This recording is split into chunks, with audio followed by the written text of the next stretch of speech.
Hello out there.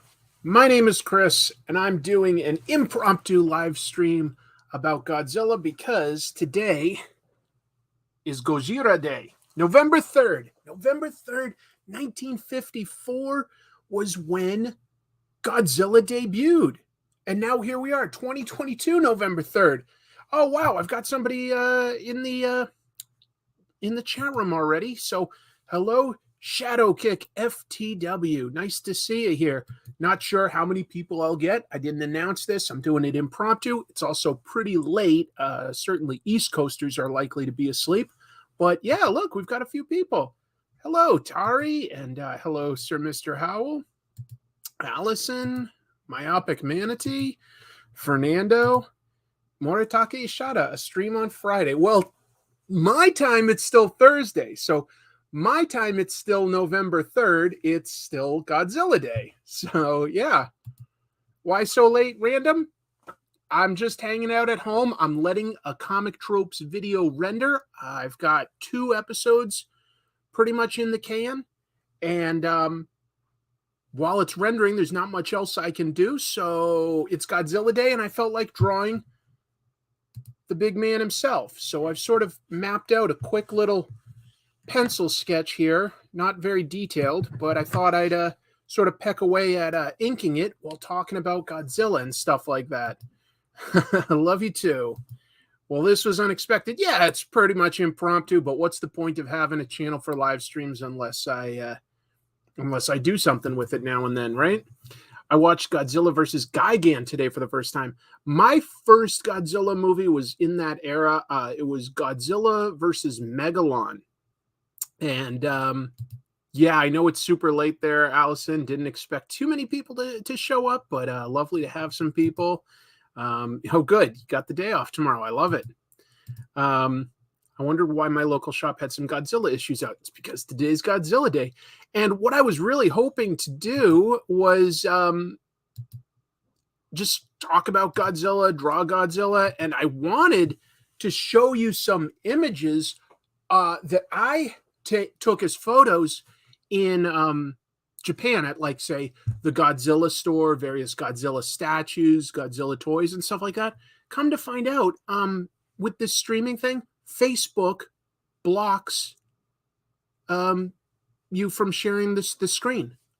So all of my images are sort of in a Facebook album or several albums, and I was hoping to share those with all of you, but this is what it looks like if I add that. As you can see, it's just a black wall. You can't see anything. So that kind of stinks. Oh, wow, look at this. I didn't expect something like this tonight, but thank you very much, Myopic Manatee. Kind of unrelated, but wanted to ask, do you like the Meta Barons? I mentioned Jodorowsky's comics in an earlier video about a great artist whose name I cannot spell. I haven't read much of the Meta Barons, to answer your question. I've read The Inkle, where it all starts. Big fan of Mobius. I have liked some of what Jodorowsky has done. I've thought for years about doing an episode of Comic Tropes about him. Just hasn't quite been prioritized. But yeah, your first Godzilla movie was the 2014 one. Hey, no worries. Any of them. Wow, Scotland. Must be pretty early in the morning over there, but lovely to have you. Let's see. I think that there was a question here people were talking about. There it is. Godzilla versus Chuck Norris. Who would win? I would say Godzilla. Not a huge fan of Chuck Norris, to be honest. He's I respect when he was younger his karate skill, but yeah, I never found him all that, like, what would you say, like, charismatic. Anyway, I like the Big G. That said, of course, some of his movies are way better than others, but yeah, back in, like, probably the very late 80s or something, my mom was at some sort of a discount store. We didn't really have dollar stores, I don't think, existed back then, but there were discount stores, and she found a VHS of a Godzilla movie from like, the Japan in either the late 60s or 70s. I can't remember which year it was. Godzilla versus Megalon. And as crazy as it was, and as weird as like the dubbing and stuff was, it still really captured my interest and my fascination. So I've always kind of enjoyed Godzilla. There's something really cool about him. And it was just announced yesterday that Toho, the Japanese company that owns Godzilla, is planning on doing their own new Godzilla live action movie like next year. So that would be very cool. That would be disappointing. Oh, wait. Oh, it's from this. 11 and Coach Taylor versus Godzilla was a huge disappointment. I didn't see that. Sorry. I remember watching the original Godzilla when I was a kid with my twin brother and dad. I remember commenting that Raymond Burr didn't look like Steve Martin. That's right. His character's name was Steve Martin, right? The American version added just footage of Raymond Burr just sort of narrating stuff that's happening. He's like a reporter. He doesn't really interact with Godzilla per se, but he's like, oh, look, I'm definitely here. Godzilla's stomping around, and me, I'm an American guy that's absolutely in the same space as Godzilla. I'm seeing it, and I'm bringing this to you live. I think that the original Godzilla holds up very well, and that's probably why it's been rebooted and gotten so many sequels and stuff. Is even though it's very much of its era, it's a very professional production. It is impressive for a 1954 film. It's definitely more slowly paced than what we're used to today. But I think it's pretty darn strong in terms of the overall idea. And I think it's pretty scary. I would say that the only like Godzilla movies that really do a good job on the horror aspect are the original. And then the Shin Godzilla movie, which I think was fantastic. I really do. Like, it really focuses on, the original was like Godzilla was a clear metaphor for the devastation of nuclear weapons, which Japan knew all too well. And, like less than 10 years removed from dealing with that. And then Shin Godzilla, very much a reaction to a natural disaster, specifically those, that huge tsunami that devastated them. So, yeah, let's see. Godzilla is also a gigantic dinosaur. Yup. Original is still amazing. Pretty dark. Yup. Original Godzilla holds up if you can appreciate the compositing. I think it's really good. Years later, I saw the Japanese version, and it definitely changed the tone. Sure. What's my favorite Godzilla movie? That's an interesting question. I mean, boy, there's so many. I think, let's see, if I'm being honest, I probably enjoy Shin Godzilla a little bit more than the original, but I do enjoy the original and respect what it brought to the table. And then if I just want one where I can turn my brain off and just enjoy, chaos and action and over the top, all sorts of like sort of nonsense, I would have to say that Godzilla Final Wars, which is not necessarily the most critically acclaimed one, I just love it though, because it's like Godzilla versus almost every monster he's ever fought before. There's like about 25 monsters in it. Obviously some of them get like dispatched very rapidly and stuff like that, but I don't know. I think it's really fun, because one of the Godzilla problems is like the human stuff isn't always interesting. You're like, can I just please see Godzilla? But you have to have that human connection for it to like have any resonance.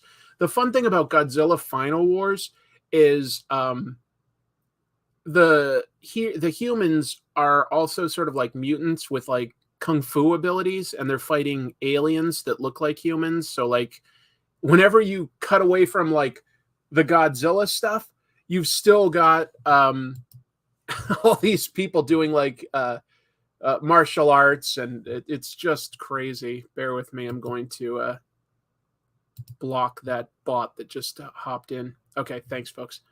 Um, Godzilla 1985, sure, yeah. Good. I'm glad somebody else likes Final Wars.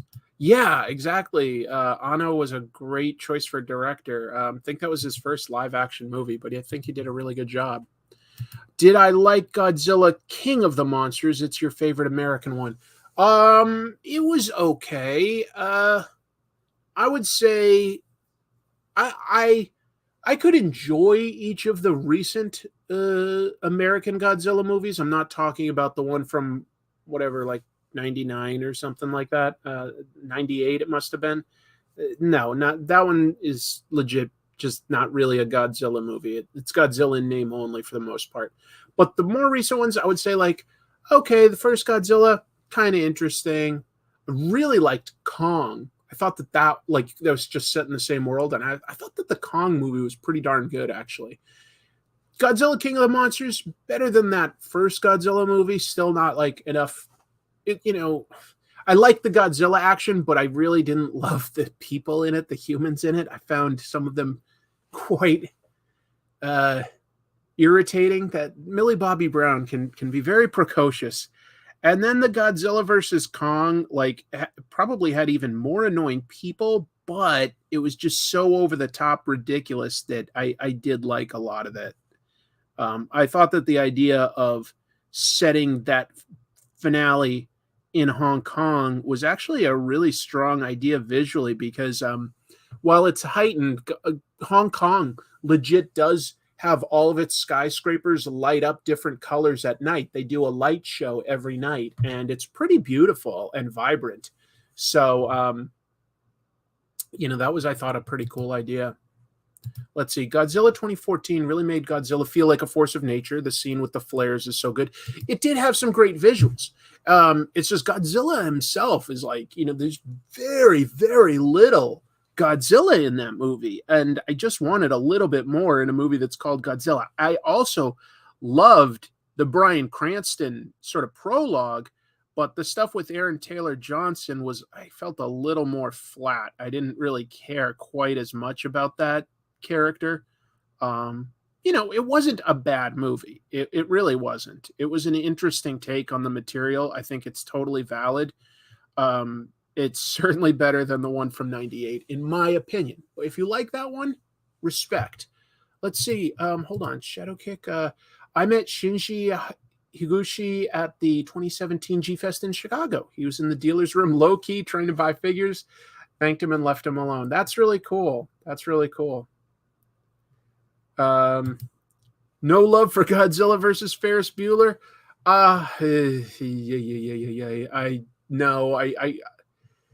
No.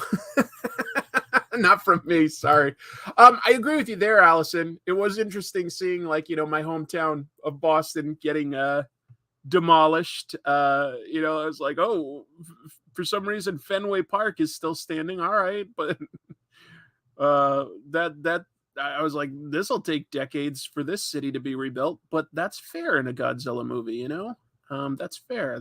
It's about devastation and theoretically how scary that can be.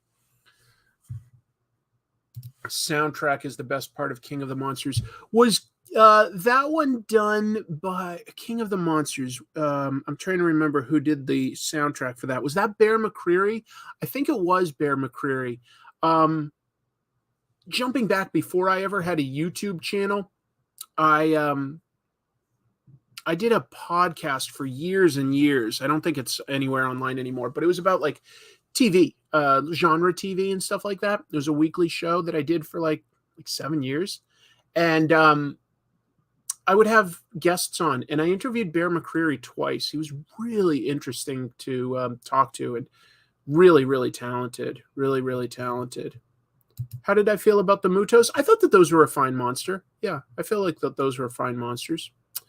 Any Godzilla manga I would recommend. I don't think I've ever read any Godzilla manga, Moritaka. I'm trying to think. No, I can't think of any Godzilla manga that I have read. I've read some comics, though, and I would recommend a few of those.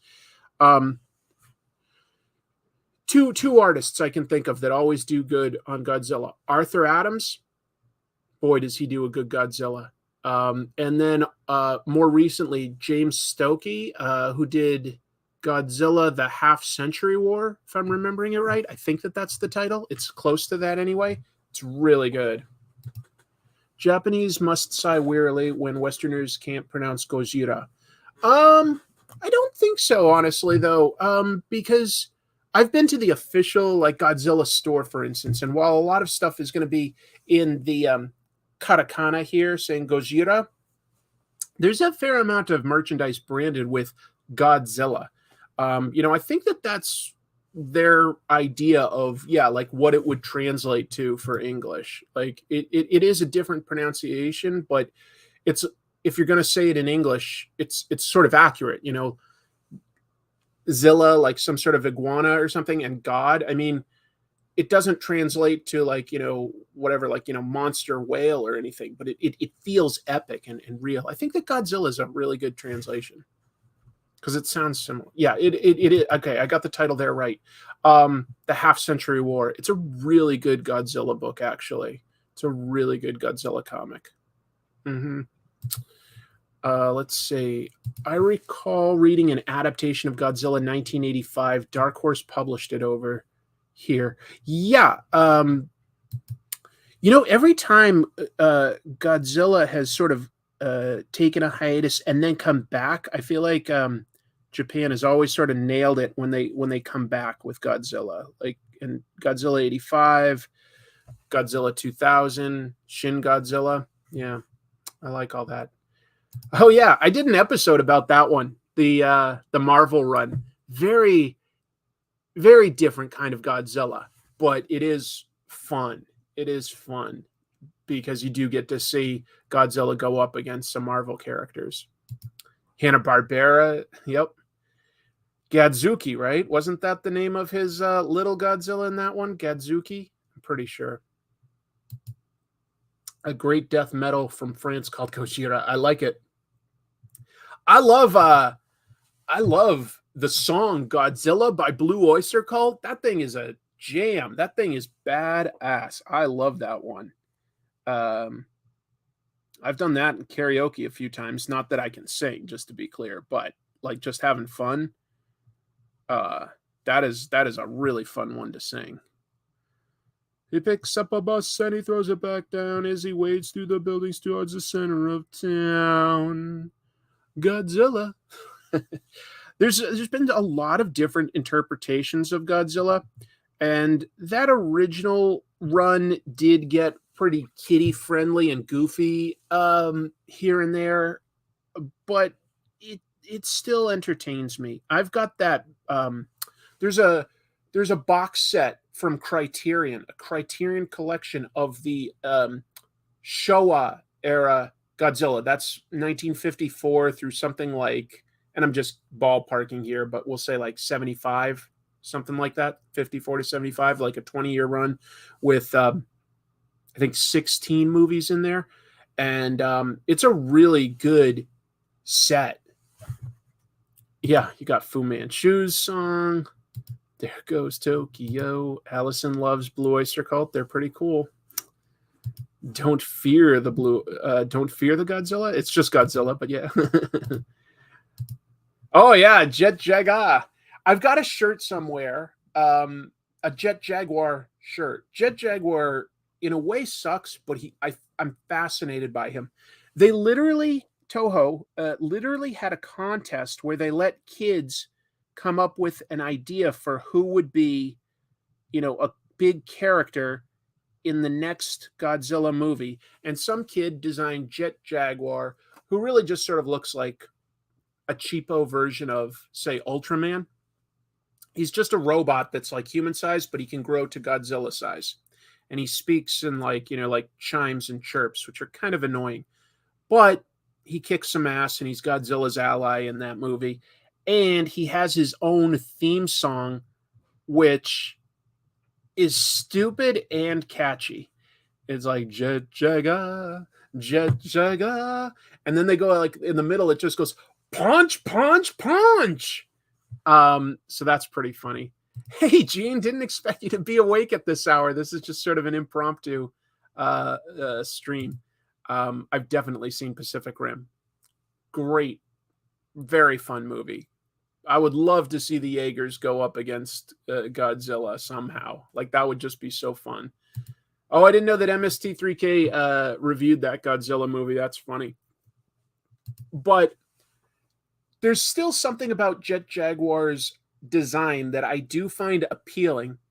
So I have several Jet Jaguar things. For instance, I've got a T-shirt, an officially licensed Godzilla shirt that reads in katakana Jet Jaguar and has on the back a design by a graphic artist I really love named Tom Whalen.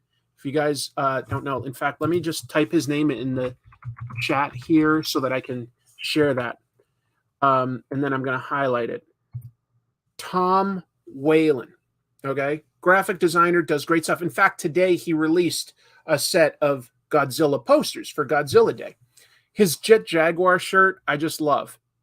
And I got, like, just recently, like, a pin of Jet Jaguar, and then I've got Super 7 recently made a glow-in-the-dark Jet Jaguar action figure that's about yay high. So I've got that. There's something about it. They did Megalon and Ebera. Megalon is way better. Yeah, and I don't know if you'd remember, Jeannie. I was talking about Godzilla, and Mom had got us a VHS at one of those discount sort of stores like Christmas tree shops.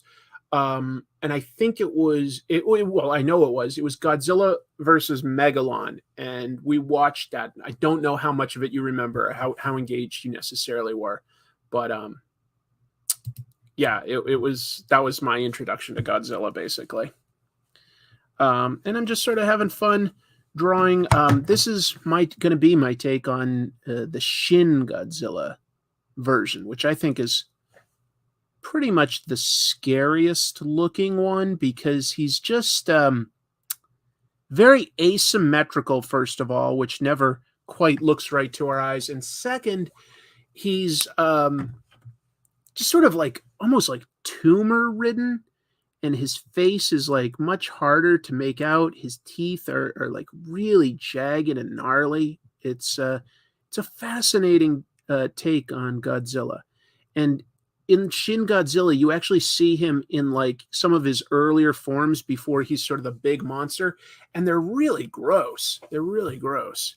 Caveman says, grew up on old Showa era Godzilla and loved the weird old campiness. Yeah, I do too.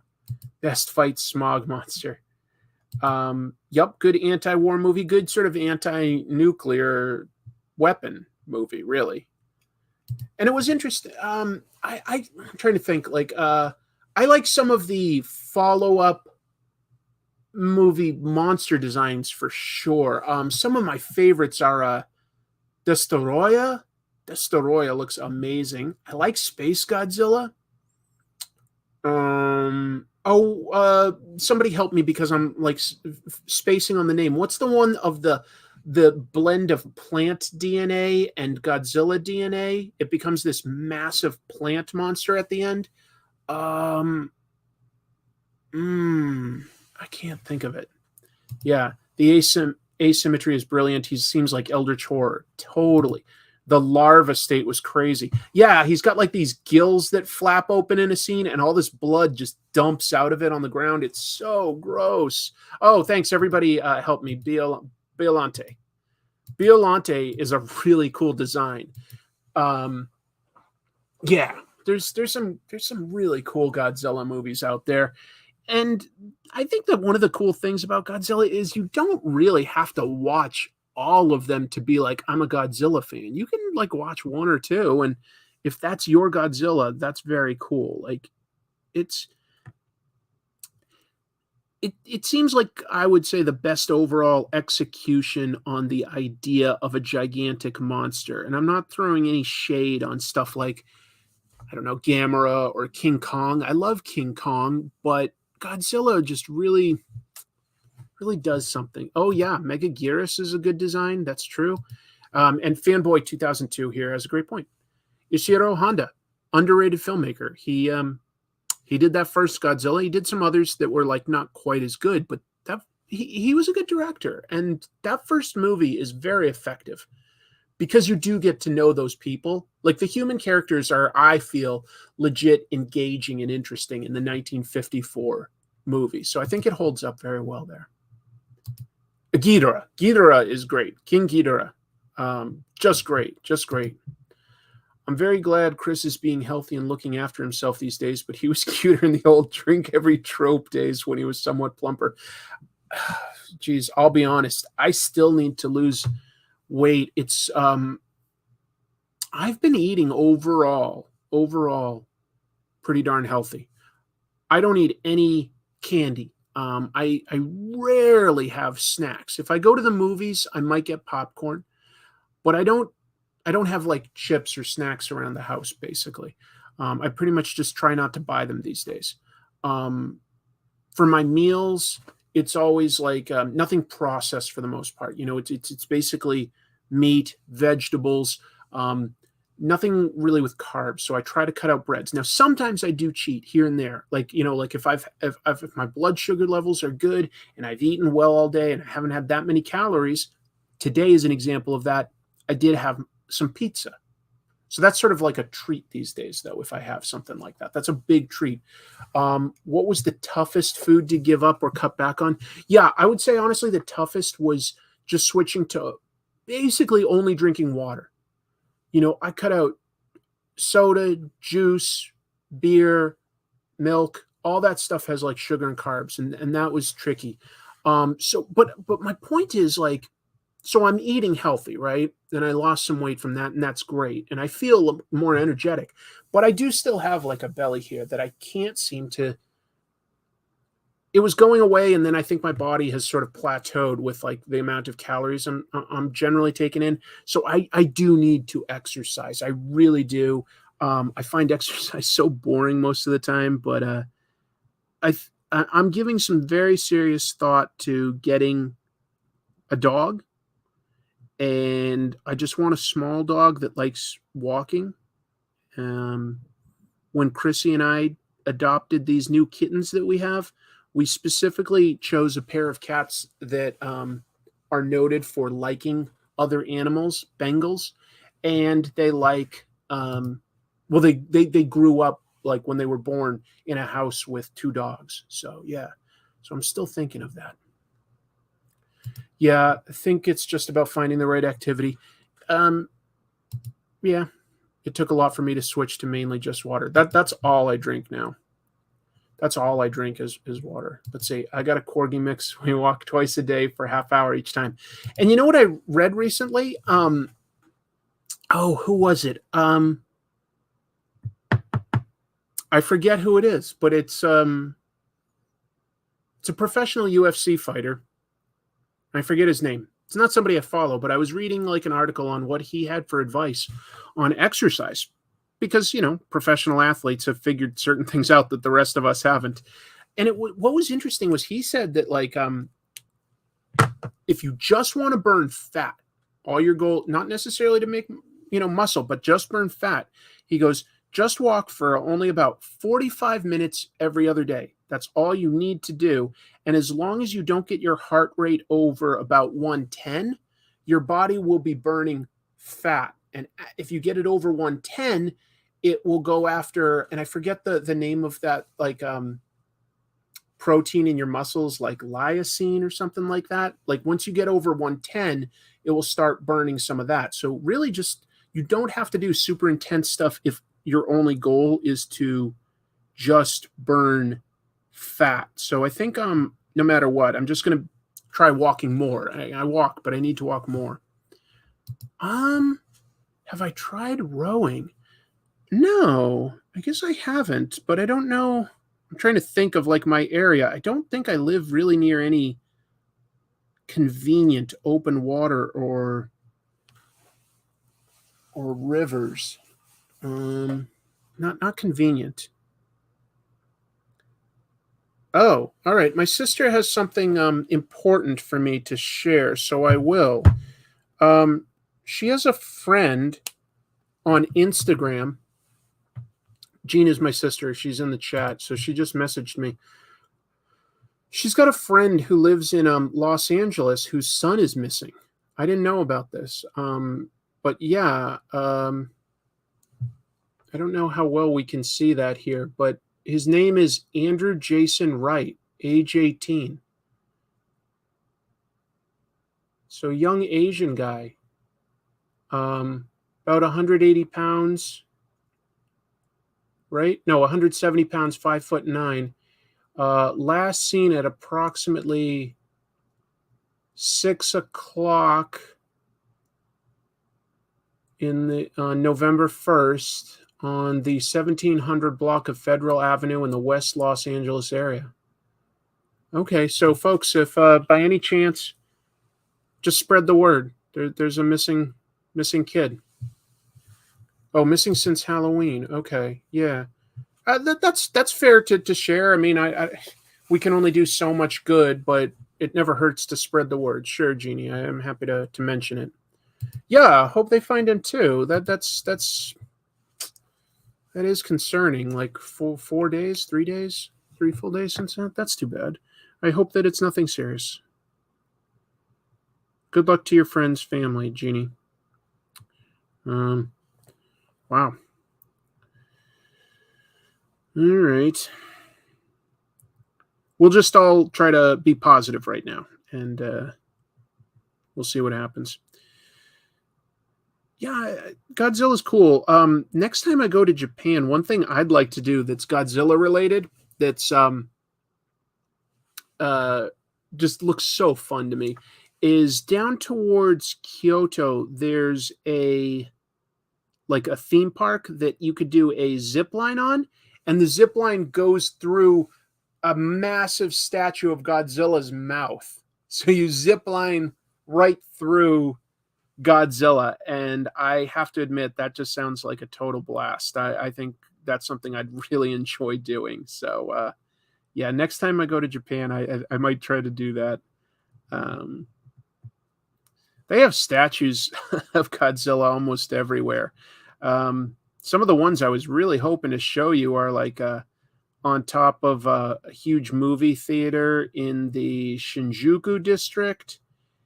And basically, there's this massive movie theater that's, and over it is a hotel, right? And it's Gracery Hotel. That's what it's called, or Gracery Building. Now, the guests that are staying at that hotel can go out onto this 30-story balcony, and there's a massive Godzilla statue head up there that they light up and everything.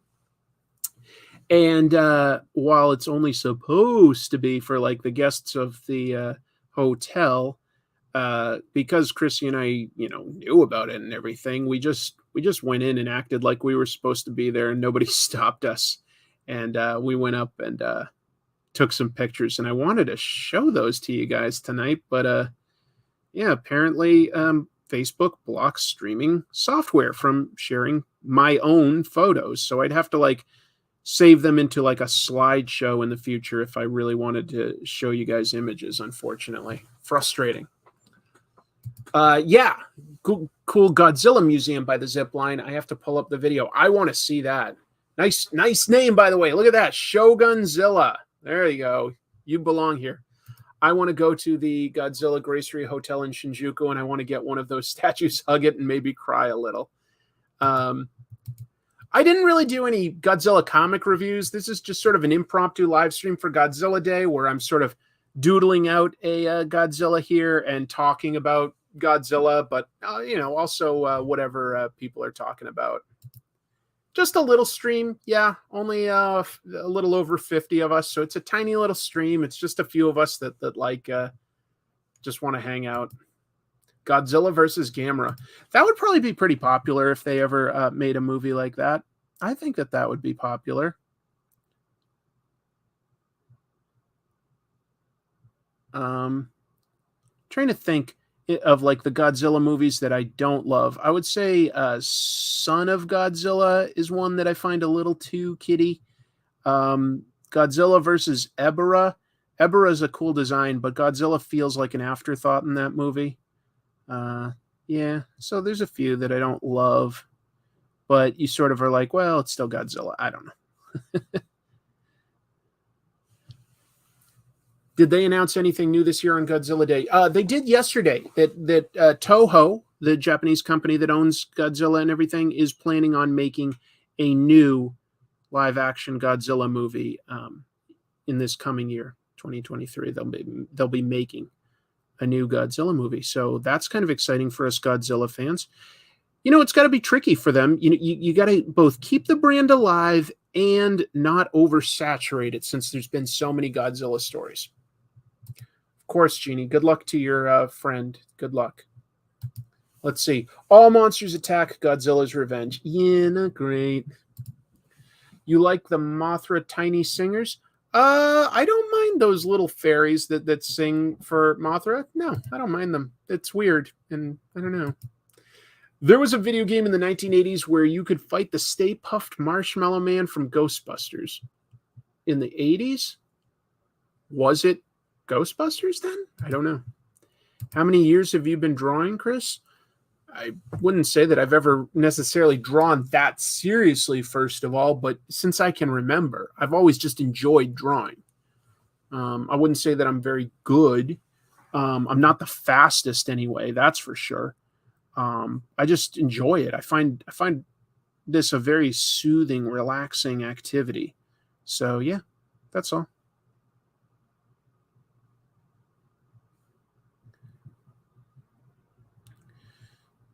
Thanks for the question, though. Ghostbusters for NES, Atari, Sega. I remember playing it on the Apple IIe. The Apple IIe. So that goes back. You do enjoy that Godzilla movie? You know, I figured that there have to be some people out there that enjoy it. More power to you. Not quite for me. I would say that it just doesn't quite feel like Godzilla to me. Not quite. Do I paint any of my illustrations? No. Well, actually, wait a minute. I was about to say no, but you know what? Chrissy has taught me a little bit of painting. My wife does paint, and so there's lots of painting materials around the house. And I guess I sort of forgot because I don't do it a lot. But yeah, I have painted a few things here and there. What have I painted? I've painted a Donatello from Ninja Turtles. I've painted a David Bowie portrait where like it was like shattered glass, so like in each facet of the glass had like Bowie from different eras, but like one face, if that makes sense. I painted a lighthouse for my mother. I painted did I paint anything else comic book related? I painted a Jason Voorhees one time and gave that to a friend. Oh geez, hold on. There's a bot. Sorry, folks. So I have painted. I just don't paint a lot. Okay. I think I blocked them. That's just for the people in the chat room and stuff, or if you're watching this video later and you see the chat, sorry. You would think that honestly, because this doesn't have that many of us here tonight, that like it wouldn't be worth their time, but who knows how the companies running those bots figure out what's worth their time and what isn't. I don't know. How is Mama Tropes? Is that my wife? If you're asking about Chrissy, she's actually kind of sick right now with like just it seems to be like a common cold, but she's actually pretty knocked out, and that's why like we're not watching something or doing something together. She's kind of just resting up, and she was like if there's nothing for us to do together, why don't I just maybe do a live stream and draw? And she's like, yeah. She goes, get a bunch of super chats so that I can get some medicine later. I go, okay, I'll see what I can do there. So yeah, actually Chrissy's not feeling too great, but hopefully it's something that clears up quickly. It's being sick is never easy. You never really get used to it and go like, it's nothing. Let's see. What's that? We're a quality audience. I agree. This is an interesting question. Seed Hill asks if I've been keeping up with Love and Rockets. No. You know what? I've been feeling guilty about it. I haven't. I need to I need to get up to date because I do love Love and Rockets, or I especially love the Maggie and Hopi stuff. I love Jaime Hernandez especially. No, that's Mrs. Tropes. I'm talking about your mama. Probably pretty good. Jean would know better. My sister and my mother live in the same town. I don't get to talk to her that often, but giving some thought to maybe going back home for Christmas this year. I think that would be kind of nice. We'll see.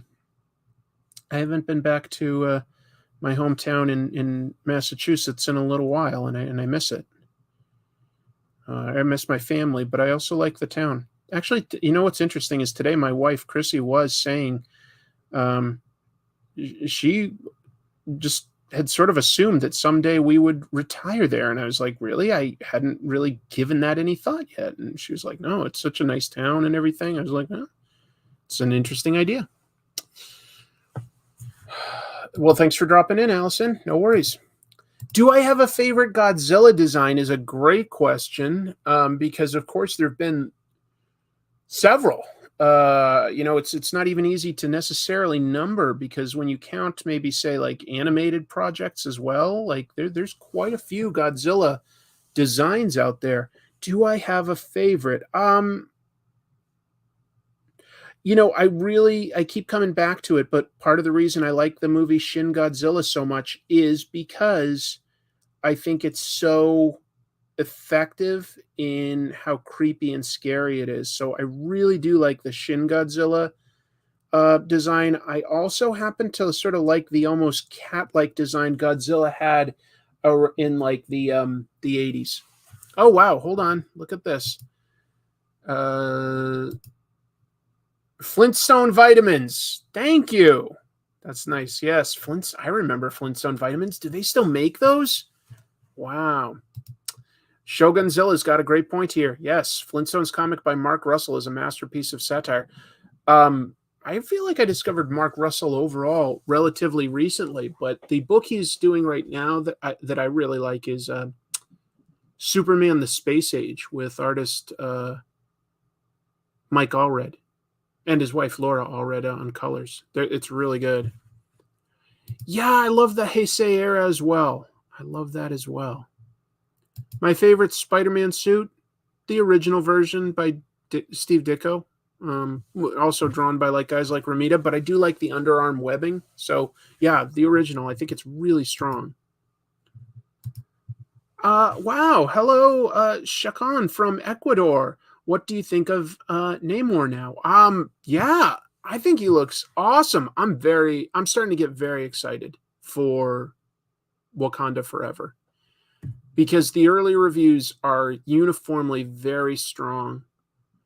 And Ryan Coogler, the director, has not made a bad movie yet. So I think that there's a good chance we're going to get a good one. I've always found Namor a very fascinating character, sometimes a bit of a villain, sometimes usually, a hero, but a complex character, like very much ruled by some of his anger and his ego. I think that the movie pronounces it Namor, but to me, he'll always be Namor, I guess. But they're adjusting his origins very slightly, just so that it isn't too much like Aquaman, since we really just got an Aquaman movie. Yeah. Am I going to do a review of Wakanda Forever? I might do a compare and contrast. I always wondered, how come Namor doesn't fly upside down? I mean, maybe he could. I don't know. Ryan Coogler only done a few movies. Well, he did Fruitvale Station. He did Creed. He did Black Panther. I guess that you're right. He's only done a few movies, but all three of those are really, really good. Really good. So, yeah. I wonder if this version of Namor will be obsessed with Sue when she appears. I wouldn't be surprised. How do you spell the Godzilla roar? I was just going to say Skrionk, and that's what you put in there. I think I've got a kitten running around down here. Hi. Would you like to say hello to everybody? Look who we've got here. We've got a tiny little kitten. Yeah, this is Jack. And his sister is Lily. You want to climb on me? You going to hang out back there? What do you think? Yeah, you didn't want to be up there. Okay. Oops, hold on. Let me block this spot. Get back here, you. Look, he's getting bigger. He is getting bigger. Could you beat up Godzilla? Oh, thank you for the super sticker. Thank you very much. I just wanted to acknowledge that. Teach my kitten to hunt bots like they hunt rodents and squirrels. You climbing down into my lap? Oh, you want to explore. All right. I'll tell you. I know he's moving around right now. It seems like he doesn't really want to be held, and that's fine. They're really good at cuddling, though. Like, anytime Chrissy or I sits or lay down, they like to go together, both brother and sister. Like, if I'm editing my comic tropes and stuff, boom, they both climb into my lap, take a nap together. Chrissy's like feeling sick, I told you, and she's resting upstairs. Boom, they're both like on top of each other. They're wonderful. Thank you, Moritaka. He has not been the same size in each adaptation. He has consistently gotten bigger in each one. Which size is best from a story standpoint? Well, we've tried to tell different types of stories. The original Godzilla in 1954, they didn't have skyscrapers the way we do today. So, it didn't need to look, he didn't need to be as big as he is now. By the way, I've got both here. Hold on. Lily, get over here. Come see your brother. Gotcha. Here we go. Look at that. Tell me that isn't cute. Wow, you don't want to be held. Wow. We don't want to be held. You want to go play with your sibling? At least I got to show you it for a minute. Meow. 2. Let's see. As a Latino, I think, by the way they pronounce Namor, they are going fully Latino way. And I think that that's a good idea overall, honestly, just because Namor and Aquaman, they have very different personalities, and they do have a lot of differences in overall powers and stuff, but they are both guys that swim underwater and are from Atlantis. Like that's the same in the comics. The Aquaman movie has already been out, and that was a huge hit, and a lot of people know that version. You got to find a way to differentiate it. Like if you go totally comic accurate in this, it's going to feel too repetitive, unfortunately, right now for a movie. So, who is going to play Namor? I believe the actor's name is Tenoch Huerta. Pretty sure.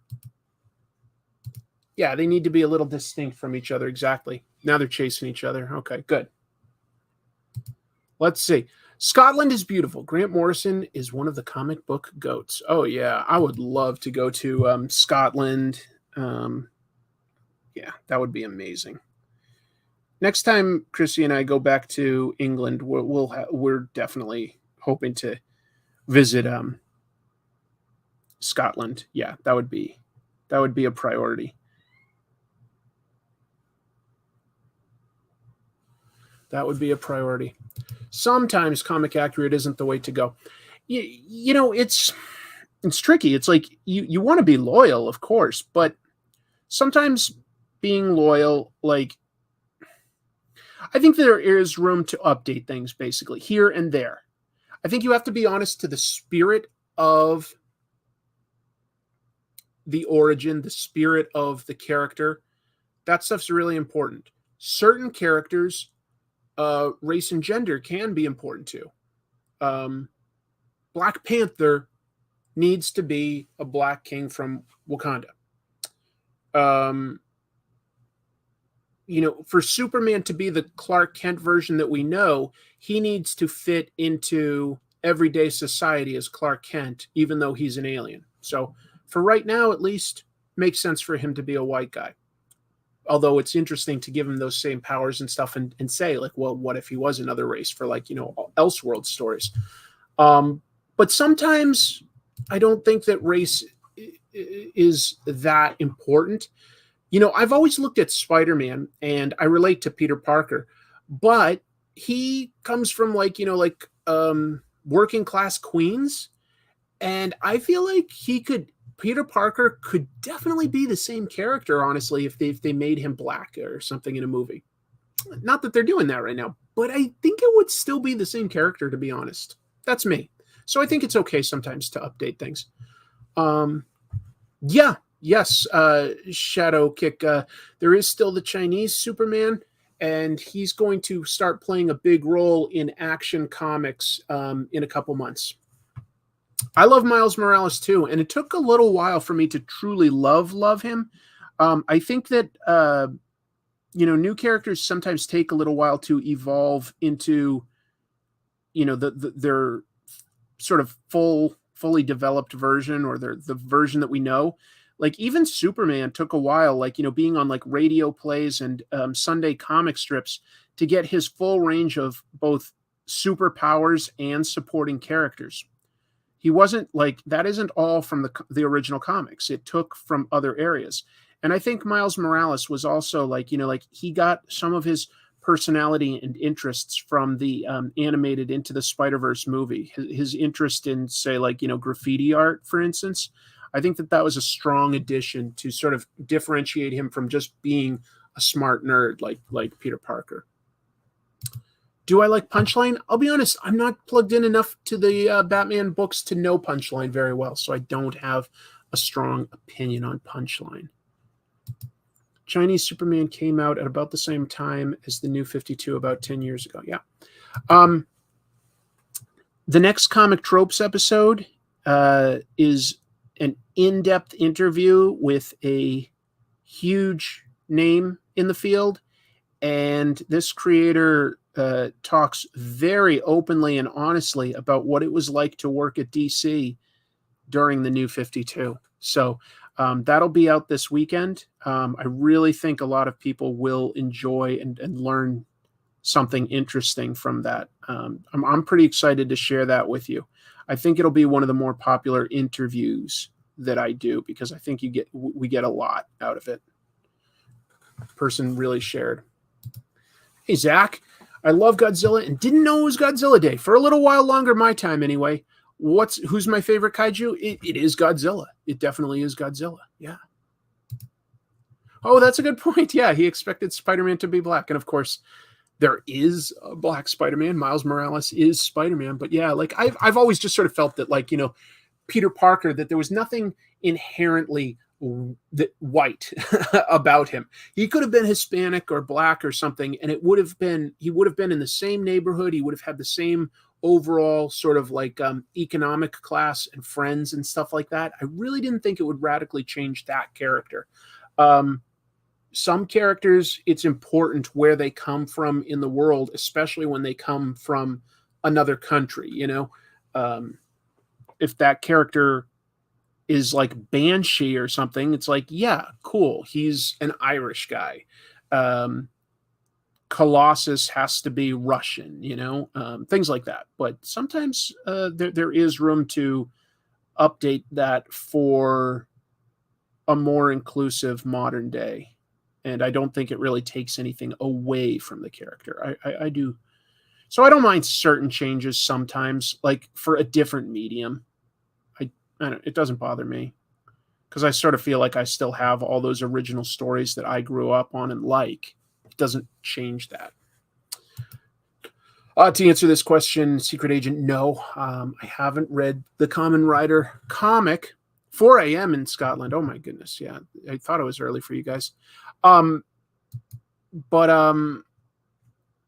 Kamen Rider is a blind spot for me. While I know the overall generic premise, and if you put 3 or 4 fictional characters in front of me, I could identify which one is a Kamen Rider character, but that's about it. I haven't watched Kamen Rider. I don't know the lore.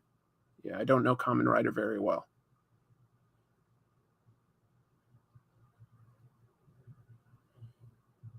I wouldn't call myself a huge expert on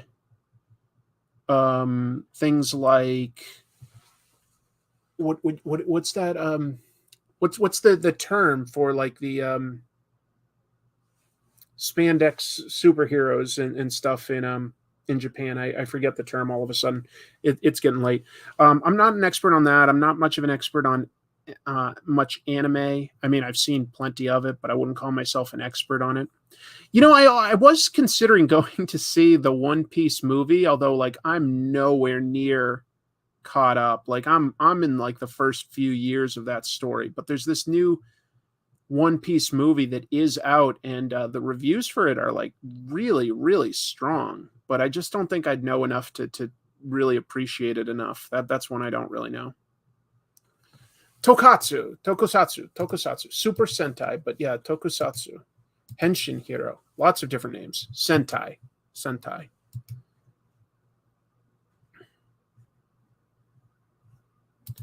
You're not a weeb. In some ways I am, though. I mean, because I do like have a great time every time I go to Japan. I love. I'm starting to like more and more manga as I get older. To be honest, I'm discovering more and more that I really love. Like I'm reading Fist of the North Star and JoJo's Bizarre Adventure these days for like older ones, and like a lot of modern stuff, like My Hero Academia and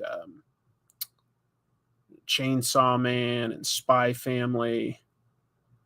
So trying to sort of like have a good variety of that stuff, because there is a lot of good. To me, they're all comics, and there's a lot of good ones out there.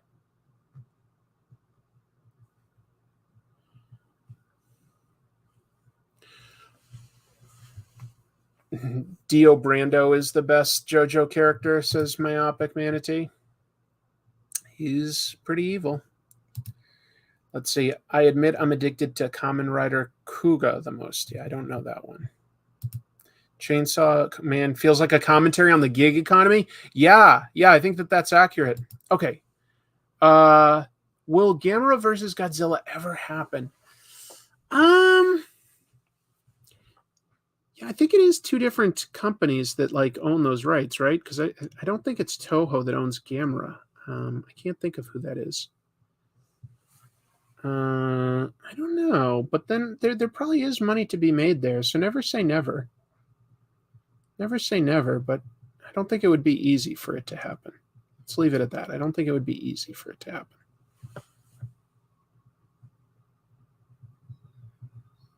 I gave the cats another dinner, Chrissy. I gave them another dinner. All right, you can give them a little more. They're growing. Sorry, we're shouting back and forth about the kittens.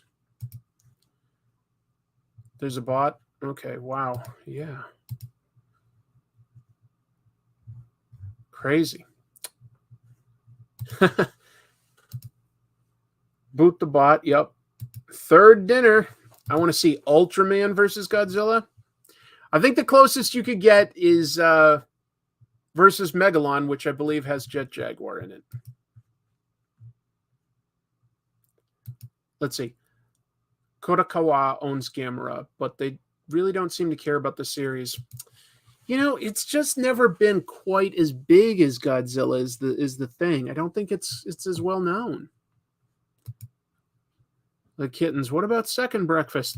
Well, we do actually, like when I shouted out, I said I gave them second dinner. We've always sort of broken up breakfast and dinner into two meals for our pets so that they don't wolf things down and that they don't get an upset stomach. We sort of like give them food at like basically 7 and at 9. Yes, Kyle Higgins.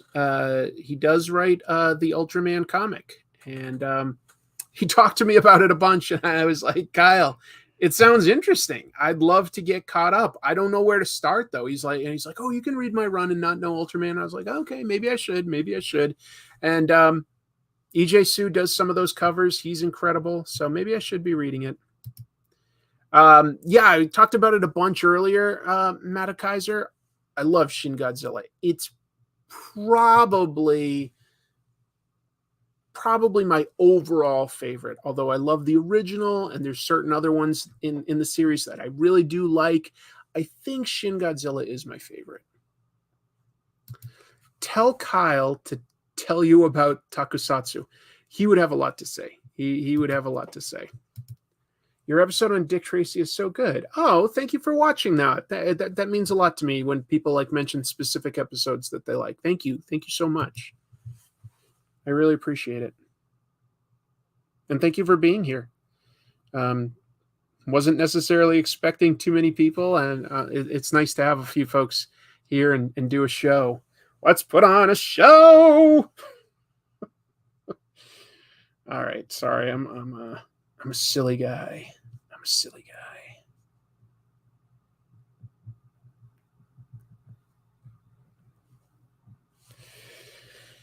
Let's see what we can do here to make this look like Godzilla.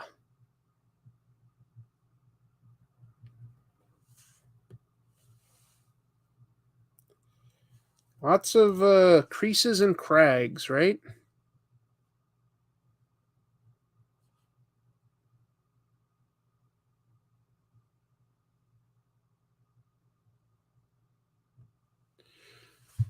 Showa era is great. Heisei era is great. Boy, I wonder which era I like the most. Saw you doing a live stream about Godzilla, so I had to step in. That's nice of you, Martin. That's nice of you. Let's see. Always enjoy these live streams, really relaxing and often some great discussions. And that's thanks to people in the chat for the most part. You know, like my weekly live show, I prepare some news to talk about. This one is very impromptu. Am I ever going to do a comic tropes about Peter Baggy? Probably. Yeah, I probably will at some point. I'd have stuff to say. I actually admire what he's done. So yeah. Public domain might work differently for Japanese properties than American.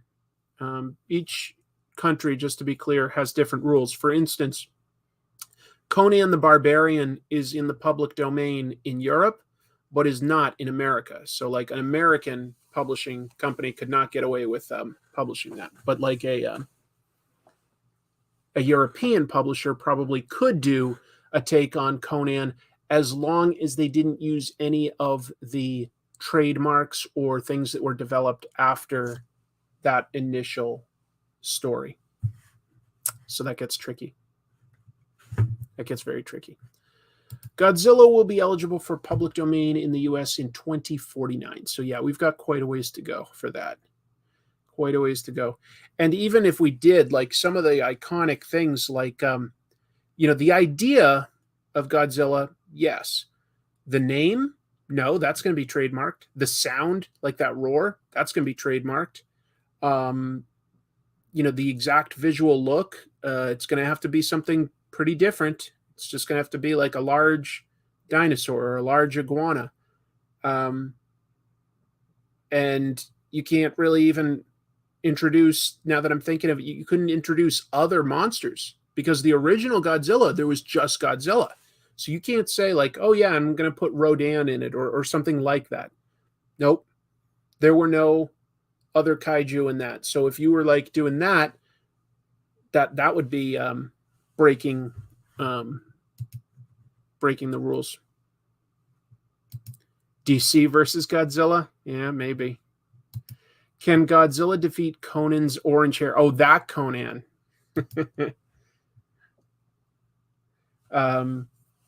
So yeah, like an example of like what you can get away with there for like, like sort of essentially like it's not public domain, but the rights worked similarly is the guy that wrote or co-wrote, I should say, the James Bond movie Thunderball ended up getting the rights to tell that James Bond story again, like any way he wanted. Okay. So that's how the Sean Connery movie Never Say Never Again came about. In that, James Bond is playing, Sean Connery is playing James Bond, but all they had the rights to were things that existed within the original movie Thunderball. They could like remix those and stuff, but it all had to be there. So you couldn't tell a story with a different villain up against James Bond. It had to be Emilio Largo reporting to Blofeld. The femme fatale had to be, I don't know, was her name Domino or something like that. So watch those two movies and you'll sort of get an idea of like how you could do something with the rights to only that thing. You know, there's no James Bond theme song. There's no quippy one-liners. You know what? I haven't seen that one, Tit Goblin, The War of the Gargantuans. I should see it at some point. The only James Bond that Rowan Atkinson appears. Right. Was he Q in that movie? It's been a long time since I watched it. He was either Q or like an informant or something like that. I can't quite remember. I've heard that rumor, Shogun, but I think that the rights on that might be trickier than we think. But I'd love to see something like that. I feel like a comic book might be the more realistic outlet that something like that gets presented in at some point. But we'll see. Hey, do I hear some kitties? Meow? Let's get some more of this big old tail. Tail as old as time. Meow. Meow. Trying to get them to come back. I love those cats. Rowan was playing James Bond's Contact. Okay, I couldn't quite remember. Domino was the lead romance. Fatima Blush was the femme fatale. Oh, okay. Yep. I called Domino the femme fatale. I did mean lead lady. Yep. I'm bad at names. I say it all the time. It's terrible. Hey, I hear a kitty. Oh, okay. There you are. You're underneath me. Bye-bye. Cat ran up to my feet, ran away. Did you watch the John Carpenter watch along? No, I don't really know what that was. Sorry. I like John Carpenter quite a bit, but I don't know that. Greatest James Bond villain. Who would be my favorite James Bond villain? You know, Blofeld has to be up there, but there have been some not great movies with Blofeld as well. Who's my favorite? I'm thinking of them all in order. You know, one that I really like actually is a very down-to-earth movie, For Your Eyes Only. What was hold on. The villain's name was something with a K. It's a Greek name. All of a sudden it's leaving me. Darn it, I had it and then I lost it. Hey, Sean Connery. I had it, then I lost it. I don't know. Jaws was a great 007 bad guy. He was interesting. Yep. Who doesn't like a hat that can chop someone's head off? Yeah, who doesn't like that? Shout TV was doing it on Twitch. Oh, the walk along. All right. Good night, doctor. Oh, I got folks. Just earned my PhD. Have a good night. Let me see. I'll try to just bang out at least an outline here for this tale, and that way you'll at least sort of see what I'm attempting to draw here. How successful I am, different people will have different points of view on that one, I know.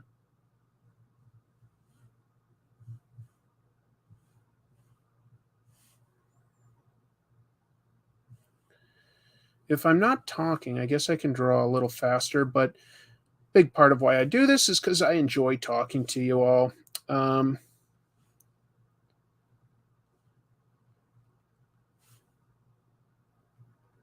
Who out there has seen the most Godzilla movies? I think I have seen them all, actually. Now that I think of it, yeah, I've definitely seen them all. So probably a few of us have seen them all. If you could put Godzilla in a movie that was in a different genre than normal, what would you do?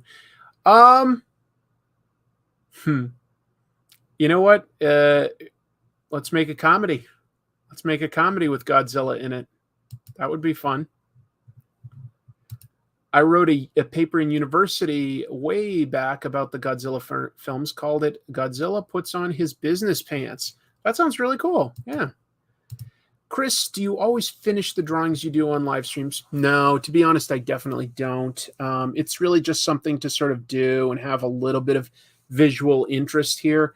My plan for tonight fell through because I didn't again, this was impromptu, but I wanted to show you guys a bunch of my pictures that I took, photos that I took when I was in Japan, seeing various Godzilla statues and stores and toys and merchandise, only to find out that Facebook blocks live stream software from showing that stuff. I had no idea.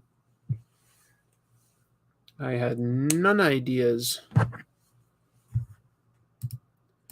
I hope to see Storm in the next Black Panther movie.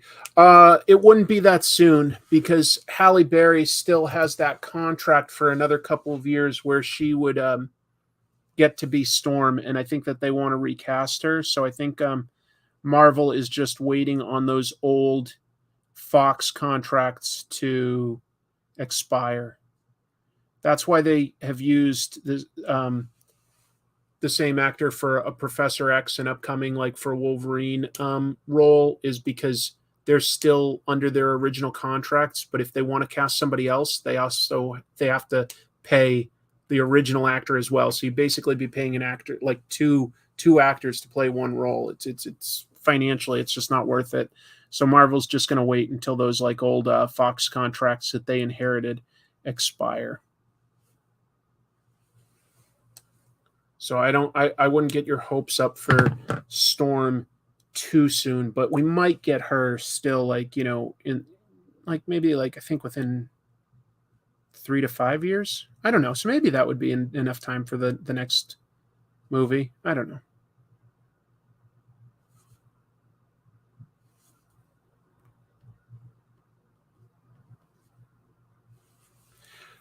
Let's see. What else do we have? Probably get this going pretty soon. What if Marvel got the rights to Godzilla again?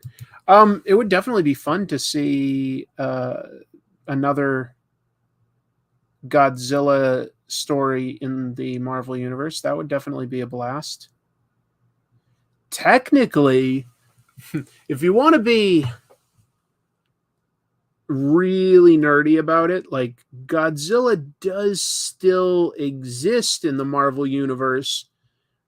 He's just been mutated by Dr. Demonicus into a very different looking creature. But the version of Godzilla that existed in the Marvel comics does still exist. Never just sort of went away and got disacknowledged or anything like that. Does technically still exist. That's some pretty obscure trivia, I know.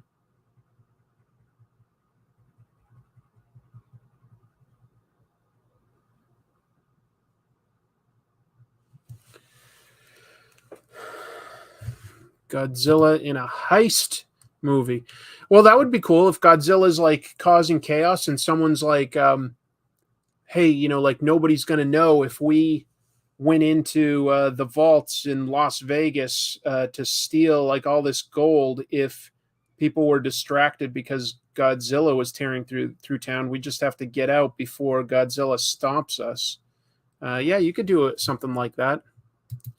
Daniel Radcliffe as Wolverine, or is he too Daniel Boringcliffe?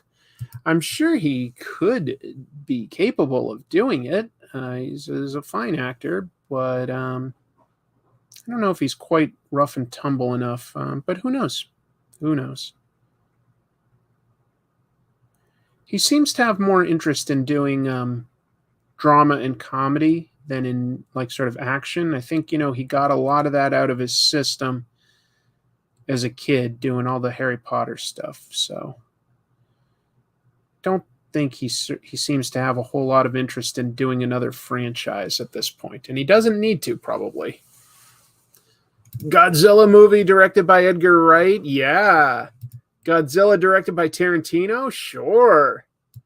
Tim Burton's Godzilla? That doesn't interest me quite as much, but yeah, he'd have to put on a lot of weight and work out for a while. No question, but you know what? The thing is, any actor seems to be capable of doing that stuff these days. Like they just hire them a nutritionist that makes all their meals and a trainer that's going to like give them the specific exercises they need. And yeah, it sure seems like just about anybody can get in shape to play a superhero these days. When you see what some of these actors that like are not known for action movies in the past have become, it's amazing. Wong Kar-wai's Godzilla. What else? Oh, we got a kitty back. Danny DeVito as Wolverine. I'm so down. I'm so down. Where'd my kitty go? You want to say hi again? You can't decide? Yeah, you want to see me. Don't necessarily want to be held, though. Don't necessarily want to be held. I just hurt my shoulder a lot. Oh, boy. I've got a really bad shoulder that I've been dealing with for almost 2 months. I'm going to see a doctor about it tomorrow. My left shoulder is killing me. You just keep wanting to climb on my back. What are you doing that for? Give me a minute here, actually, because that actually hurts way more than I am letting on.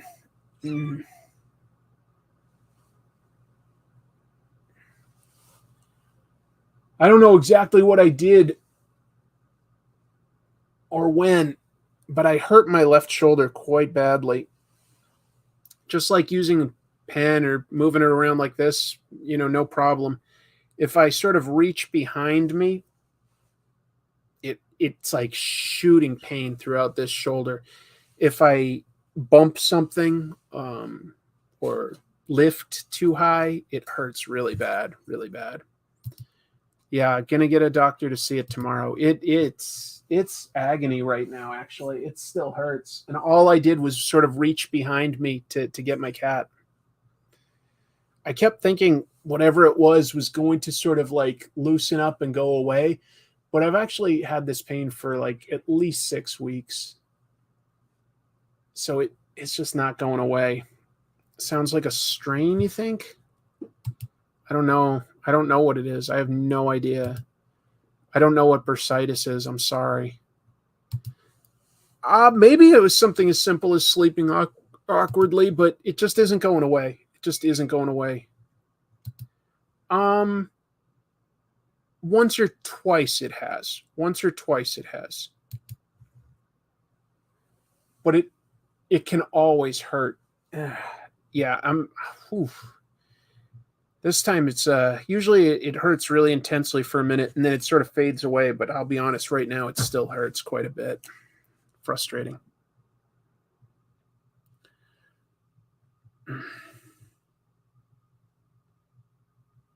I feel like it's honestly gotten a little worse in the last week, but just dealing with it. It's all right. Let's see. Shoulder and back pain never stop. Great. It happened to me once, and all I did was bend down and tilt my head. Jeez, yeah, weird. I know you have to pay in the U.S. It's free in the U.K. We pay for health and tax, but get it sorted. Yep. I've got insurance, fortunately. Benadryl is actually a muscle relaxer too. Is it really? I might take some of that before I go to sleep tonight then. While I'm not usually much for self-medicating, this is painful enough that I actually want to do something about it this time. Like it's miserable. Sorry to complain. You guys don't need to hear about all my stupid little problems. I'm sure everybody out there has their own issues that they're like, yeah, I've got pains too, Chris. Sort of surprises me how much it hurts right now from like really doing nothing. I haven't tried icy hot. Like I say, first thing in the morning, I'm seeing a doctor, so we'll see. Ibuprofen works too. Yeah, I should probably try some of that. I don't really take generally too much in terms of medication. I just don't want to. But yeah, sometimes I do when it's really bad. So we'll see. I appreciate all the advice, folks. Thanks. It's nice to have people that care. I wish I just at least knew what it was so that I knew how to treat it and how long it would take to get better. I don't care too much about pain as long as I sort of know that it's going to go away. I can sort of like tune it out if I can like just sort of set like if like a doctor said like this will go away in 3 weeks, I'd be like, fine. If you're confident that that's the case, I can deal with it. But yeah, I just sort of wish I knew. Just wish I knew.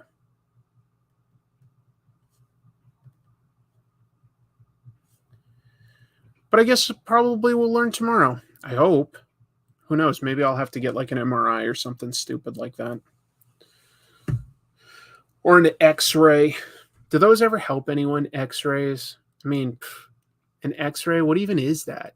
What is an... Silly. I'm just kidding because my sister is an X-ray tech. Rad tech. Excuse me. Stop lifting the cars at your work. They're too heavy. Well, you know, it's so stupid, but like at work, I do end up accidentally injuring it like once or twice every work shift because like at the end of our day, the lot that we have gets divided up amongst the sales consultants that are there, and we just check the doors to make sure they're locked at night. Just part of how we're making sure that the place is secure. And you're sort of like walking past and you just like checking. And there's always at least one point where I'm like doing one and, you know, you're moving forward. And so like my arm just gets a very light yank because I'm like pulling a door as I'm walking this way. And it's so tiny, but it just sends this searing jolt of pain out. You know what, Jeannie? I actually have been stretching more to try to loosen this up because it's so painful. So painful. My superhero life finally caught up with me. Exactly, like I'm Batman and got to just deal with the years of grinding it out. That's me. I'll probably wrap it up in just a second here because this is just sort of an impromptu. And like I said, Chrissy is sick, so I want to make sure that I'm there to like, you know, get her something if she needs something, sort of giving her plenty of a break from my annoying butt, but I want to be able to help her if she needs something.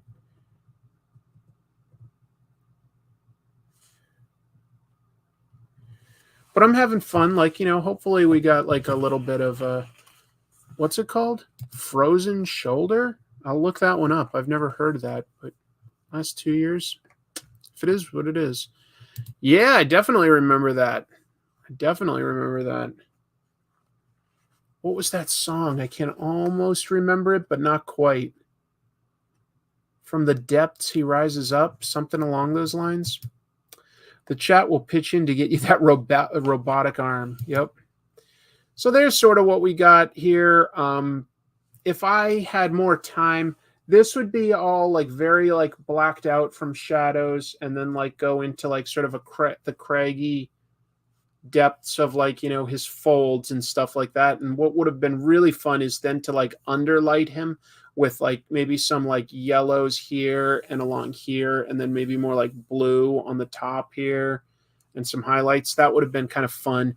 Yeah, but this is like Shin Godzilla just said, yeah, like Fanboy said, it's Shin Godzilla basically. So very simple reptilian head there, nothing too fancy. Tiny little arms, useless really, vestigial. Humongous tail. Oh, that's a nice way to end things. Yeah. Let's just kick you out of here. Blocked. Anyway, well, I guess yeah, that's a pretty good show, right? You know, just an impromptu show, just like 50 or 60 of us, and I think we had I had a good time. I hope you guys had a good time. There will be a new episode this weekend. I'm going to be uploading a few things for my patrons only at like the $2 and above level for whatever that's worth. Yeah, I don't ask for that too much, but YouTube's revenue is often like all over the place, and usually these days very, very low. I get like asked every day by a lot of different companies to do an ad, and I'm still saying no to pretty much all of them, because they all basically insist on about a minute and a half to 2 minutes of ad copy within the first couple of minutes of a show. And I just feel like it really interrupts the flow of trying to engage somebody with a topic. You know, I feel like that makes a lot of people tune out. So I turn almost all of that down, but I am giving some thought to that. If you guys are in a position and you go to Patreon,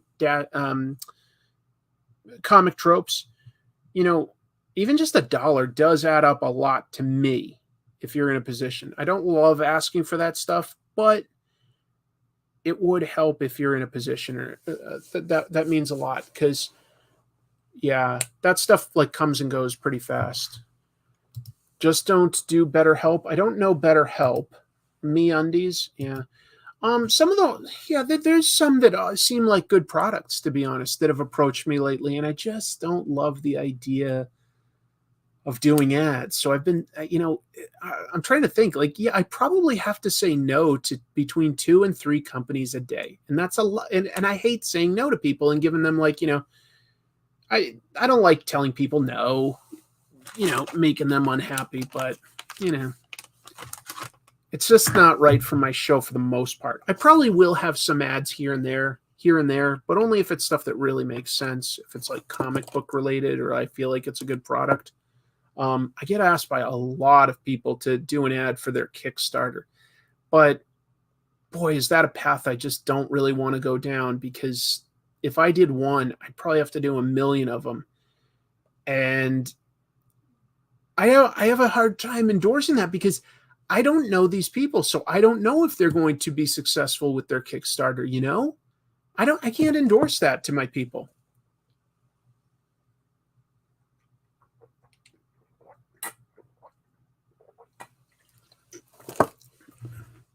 Yeah, I've turned that Scottish title one down a million times. I already did one for Raid Shadow Legends Moritaka, just one. I did do it once because, you know, I was testing things. I was like, I hadn't done a lot of ads, so I did that. Here's the biggest problem with doing an ad. I'll give you like just a quick peek behind the curtains.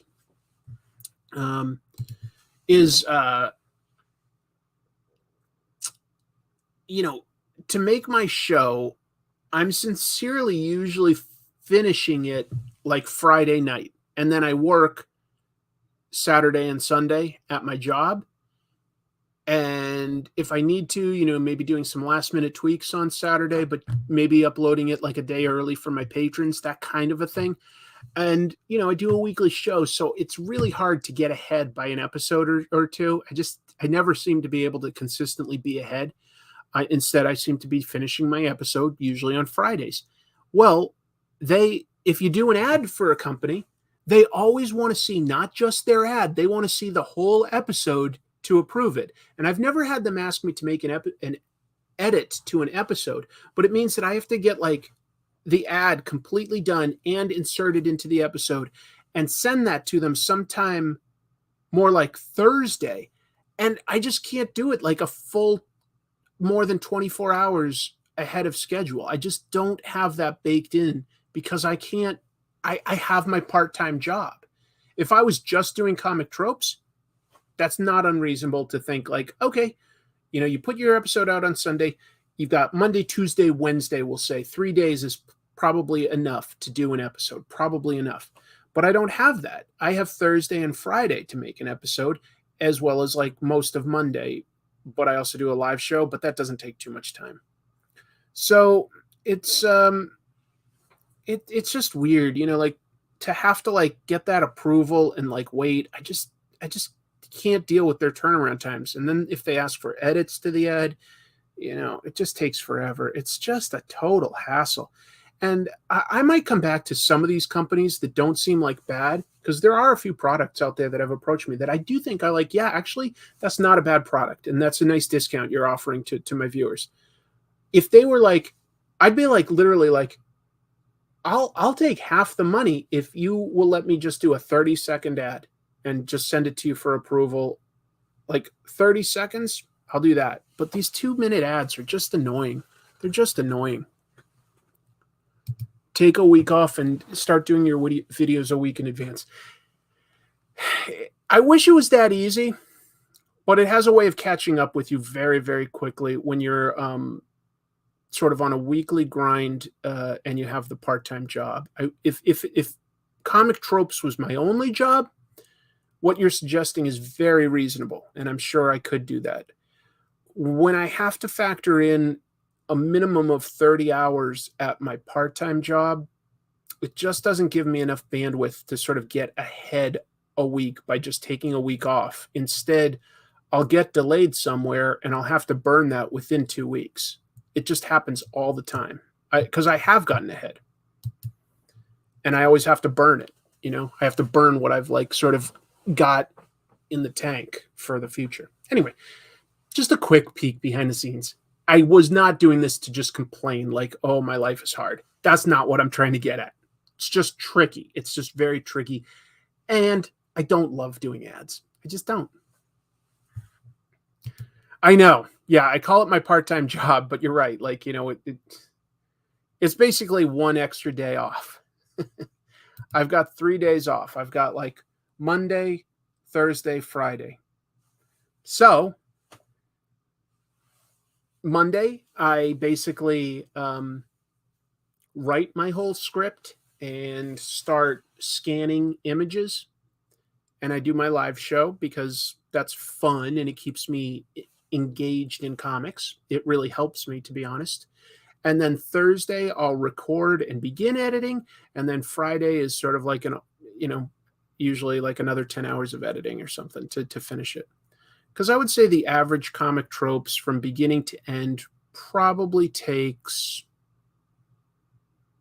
I don't know, it can take me anywhere from as little as 20 hours to maybe 40 or so hours to make an episode that's about 20 minutes long.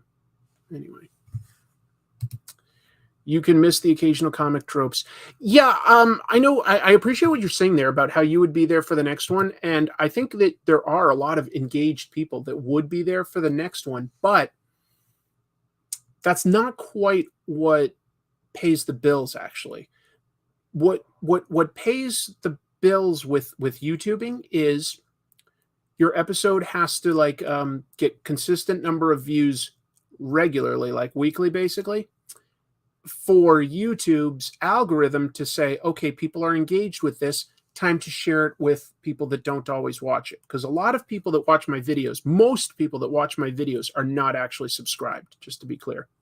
I can see the people that are subscribed actually don't always watch my videos. And the amount of people that watch the videos mostly are not subscribed. So you need to have that pushed in front of people as a recommended video.